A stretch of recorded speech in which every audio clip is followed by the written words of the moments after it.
안녕하세요, 구독자 여러분.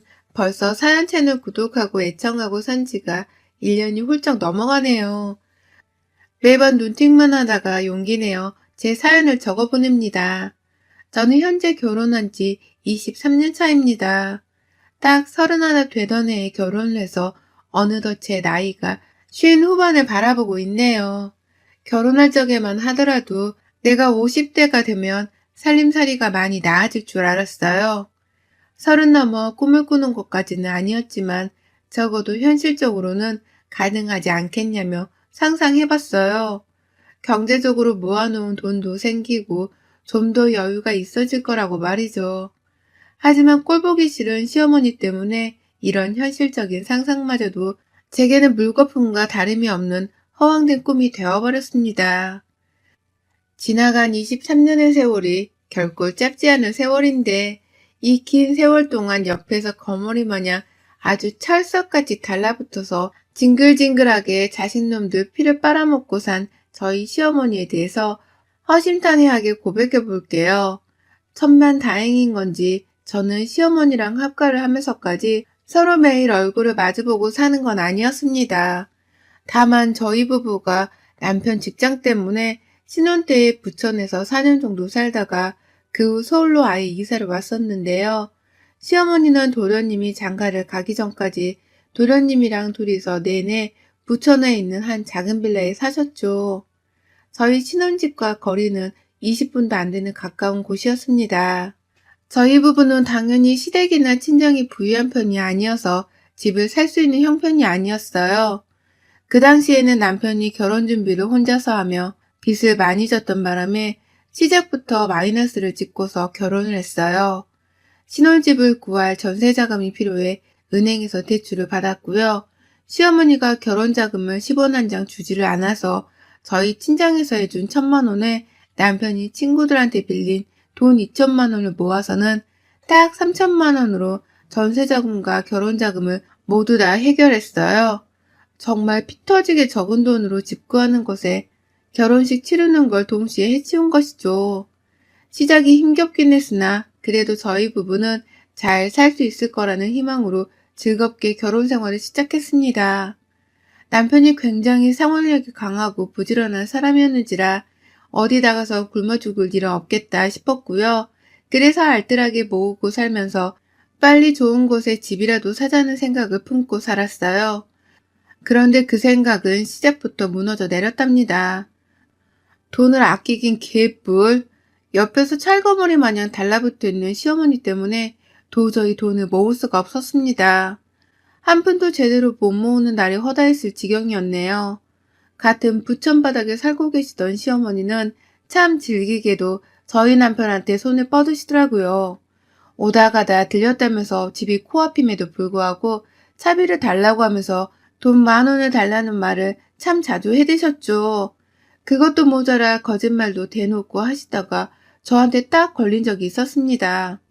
자기 집에 전기가 고장났는지 냉장고에 불이 안 들어와 큰일이라면서 저희 집으로 뛰쳐오신 적도 있었는데요.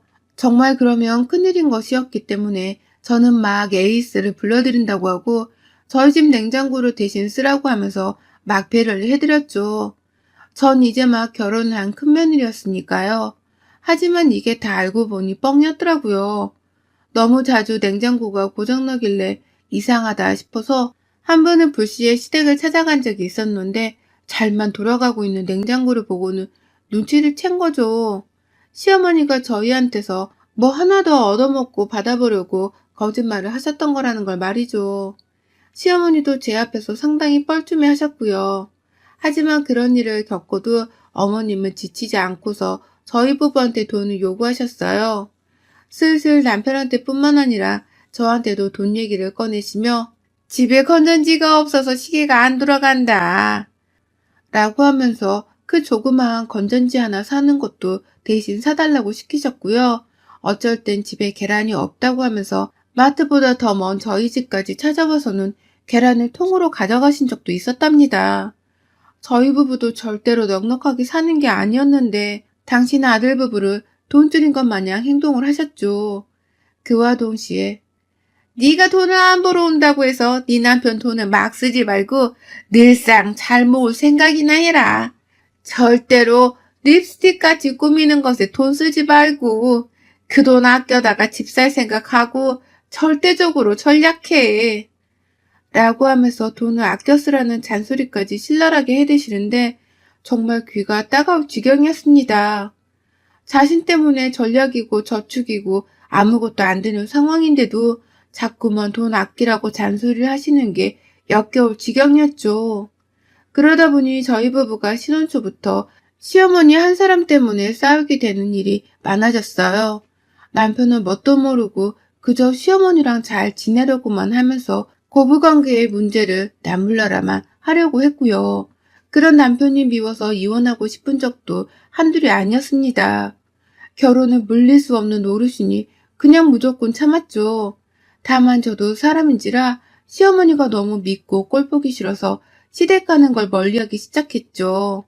일부러 연락도 안 받고 집에 문을 두드리며 열어달라고 하면 없는 척 하기까지 하면서 시어머니 보는 걸 최대한 피하려고 했어요. 그래봤자 남편한테 또 연락을 해서 돈 달라는 소리를 기똥차게 하실 게 뻔하긴 했지만 이것밖에 방법이 없었네요. 남편 얘기를 들어보니 시어머니는 자식을 애지중지 키우신 것도 아니었어요. 시아버지가 돌아가시기 전 바람을 한번 제대로 피우고는 집을 나가버리시다시피 사시게 되면서 모든 남편의 불륜을 자식들 탓으로 돌렸다고도 했어요. 자식들이 너무 밉고 쓸모가 없다고 하면서 자식한테 돈 나가는데 오히려 아깝다며 저희 남편이나 도련님한테는 대학 학비도 주지 않으려 하셨다더군요. 그래서 남편이나 도련님은 자기들이 스스로 방학마다 과외나 공장 알바를 하면서 학비를 벌어 대학을 졸업했다 하고요. 자식들에게 남편 바람을 탓하며 오히려 욕설과 방관으로 일관하며 한마디로 시부모가 둘 다 부모 자격이 없는 사람들이었고 시어머니는 자식들에게 돈 한 푼 달라고 말할 자격 자체가 없는 사람이었는데 그런데도 이제 와서 자식이 독립을 하고 집을 사서 다른 가정을 이룬다고 하니 쌤통이 난 건지 아니면 노후 준비가 안 된 자신의 처지가 아찔해서 이제라도 빌부터 보려고 한 건지 돈을 달라고만 들러붙는 그 꼴이 너무나도 미워 죽겠었습니다. 차라리 빨리 죽기라도 하셨으면 싶었을 정도였어요. 돈만 문제라면 어떻게든 연민이 생겨서 도와드리기라도 할 텐데 그와 동시에 며느리를 개떡같이 아시는 바람에 정신적인 스트레스가 이루 말할 수가 없었네요. 평소에 이렇게 만나면서도 명절은 또 명절 기분을 내야 한다며 며느리 허리가 휘어지도록 일을 시켜대셨고 제사상 준비에 들어가는 비용도 모조리 다 저희 남편이 책임을 져야 했거든요.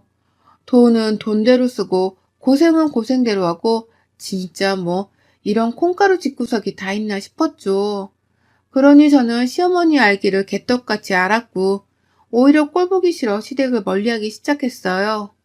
그즘 저희 부부가 서울로 이사를 가게 되면서 도련님이 장가를 갔는데 도련님네가 하필 신혼집을 또 부천에 차렸거든요.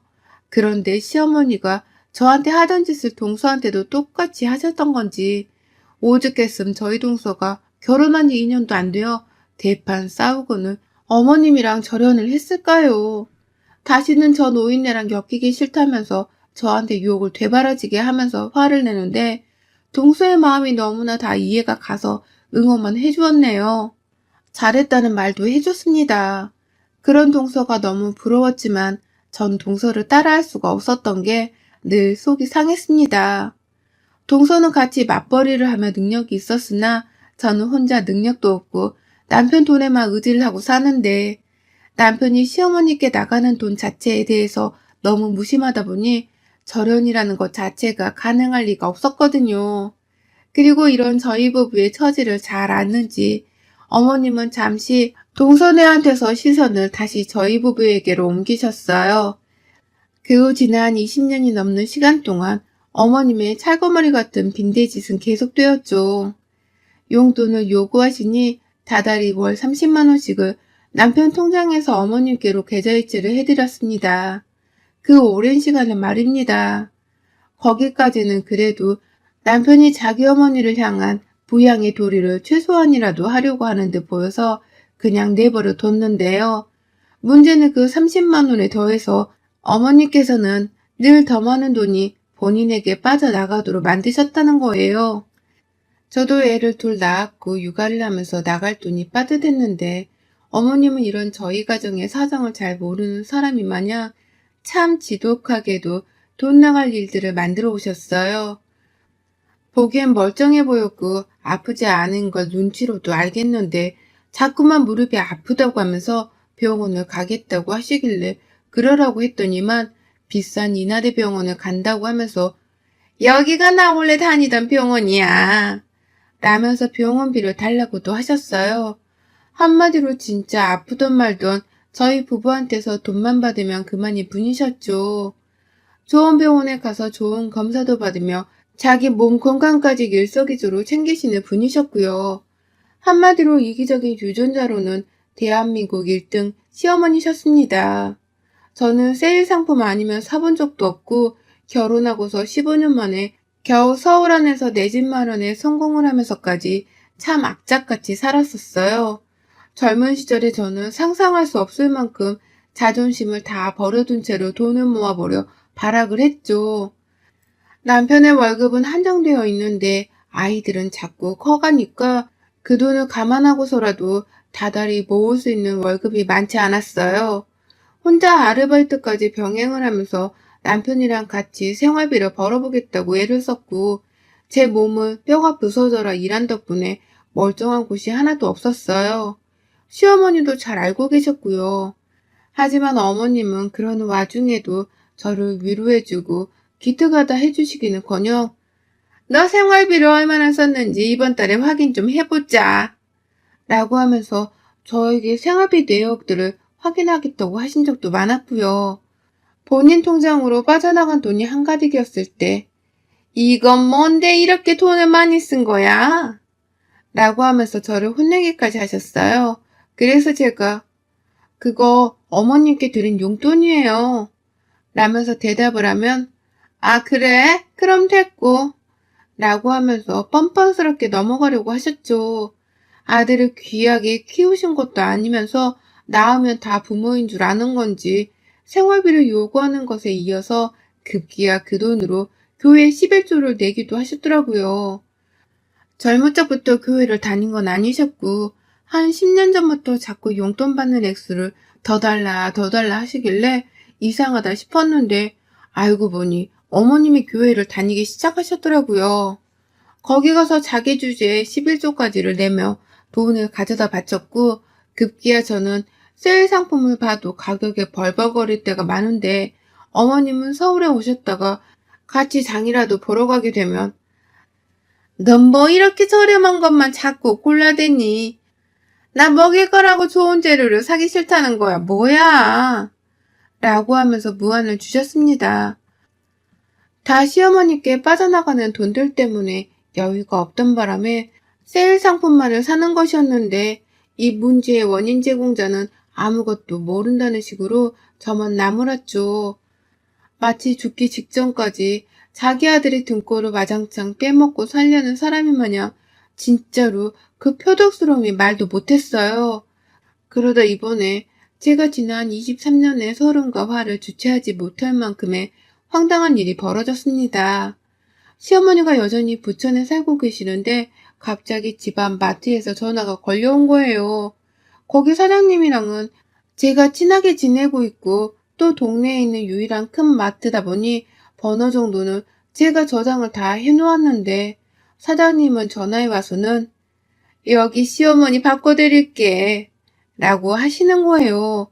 그러더니만 정말로 시어머니가 서울에 있는 저희 집 앞 마트에서 전화를 받으신 거예요. 야, 나 지금 마트인데 지갑 들고 내려와서 계산 좀 해라. 급하게 나오느라 내가 지갑을 두고 왔네. 라고 하시고는 전화를 뚝 끊으시는데 와, 뒷목을 잡기도 전에 시뻘건 피가 솟구치는 혈압이 쭉 올라와서 정신을 잃을 뻔했네요. 아는 사장님한테 민폐를 끼칠 수는 없었기 때문에 가기 싫었음에도 일단은 지갑을 들고 찾아갔어요. 그리고는 시어머니의 가벼운 장보기로 인해서 저는 한순간에 돈 17만 원을 지불했습니다. 말이 17만 원이지 동네 마트에서 거의 20만 원어치를 사려면 바구니가 가득 차게 담아야 하거든요. 그 많은 걸 한꺼번에 사시고서는 어머님이 글쎄, 아, 이거 우리 집 들고 갈 거니까 여기 좀 맡겨 놓을게요. 나 이따 집 갈 때 차 안에 실을 테니까 여기 좀 놔둬도 되죠? 라고 하시는 거예요. 그 말에 사장님도 할 말을 잃으시고 저는 저대로 이 무슨 집안 망신인가 싶어서 사장님을 쳐다도 못 봤네요. 부천에 있는 자기 집에 들고 갈 장거리를 서울 며느리 집 앞에서 사다니 그것도 며느리 지갑으로 뭐 이런 게 다 있나 싶었습니다. 그렇게 부글부글 거리는 속마음을 끌어안은 채 일단은 저희 집으로 들어갔어요. 그런데 어머님이 말없이 틱틱거리는 저를 비웃으며 그러시네요. 우리 아들은 내가 잘 먹고 잘 사는 걸 바라는 애야. 그러니까 그 오랜 시간 용돈도 꼬박꼬박 주면서 효도하고 살지. 라고 말이죠. 그리고 전 파악했습니다. 어머님이 저를 약 올리기 위해 이런 말씀을 하시는 거라는 걸 말입니다. 저희 남편은 효자가 아니거든요. 단지 집안에서 고부관계끼리 싸우는 것을 기피하는 사람이라서 집안일을 나몰라라 하고 시어머니께 드리는 용돈도 자신의 최소한의 도리라고 생각을 하면서 생각 없이 퍼주고 있는 사람이었습니다. 그러니 남편의 월급 관리를 하고 생활비 관리를 하는 저 혼자서만 속이 터질 것 같고 돈이 안 모여 죽을 것 같은 상황이었죠. 가게 경제가 돌아가는 상황을 뻔히 보고 있는 건 저였으니까 말입니다. 그런데 시어머니는 자기한테 안부 연락 한번 먼저 하지 않고 돈만 띡띡 주는 내 남편한테 효자 타령을 하면서 용돈을 받을 의무가 있다고 말씀을 하시니 저도 화가 치밀어 오르더라고요. 그래서 말씀드렸죠. 용돈도 받으시면서 저희 집 앞까지 찾아와 장을 보시는 거예요? 라고 말입니다. 그러자 어머님은 제 말을 들은 척도 하질 않으셨어요. 오히려 자신은 돈만 챙기면 그만이라 생각하듯이 아이고 장도 받고 난 이제 오늘 할 일은 다 끝냈다. 좀 쉬다 가야지. 라고 말씀을 하시고는 소파에 앉아 자연스레 허리를 눕혔습니다. TV를 보겠다고 전원을 켜고 소리까지 치켜 세우시는데 와, 제가 제 일을 키울 때에도 이 정도로 화를 낸 적은 없었던 것 같습니다. 다 늙은 노인네가 들어눕겠다고 소파에 등을 기대자마자 안 일어나? 라며 고성을 지르니 시어머니는 화들짝 놀라 소파에서 일어나더라고요. 그리고 저는 순간 이성을 잃을 뻔했지만 아주 차분하게 생각을 하고자 했어요. 방관하는 남편이나 진상인 시어머니나 둘 다 너무 믿고 짜증나 죽고 싶지만 내가 지금 이혼을 하면 내 아이들이 피해를 입을 것이고 또 시어머니한테만 좋은 꼴이 되는 게 아닌가 싶었거든요. 내가 이 집에서 나가면 내 집안에 안주있는 시어머니가 차지를 하고선 내 남편의 돈으로 잘 먹고 잘 살며 혼자 흥청망청 쓰고 살 것이 너무나 자명한 일이었는지라 내 결혼만큼은 무조건 지켜내고자 했습니다.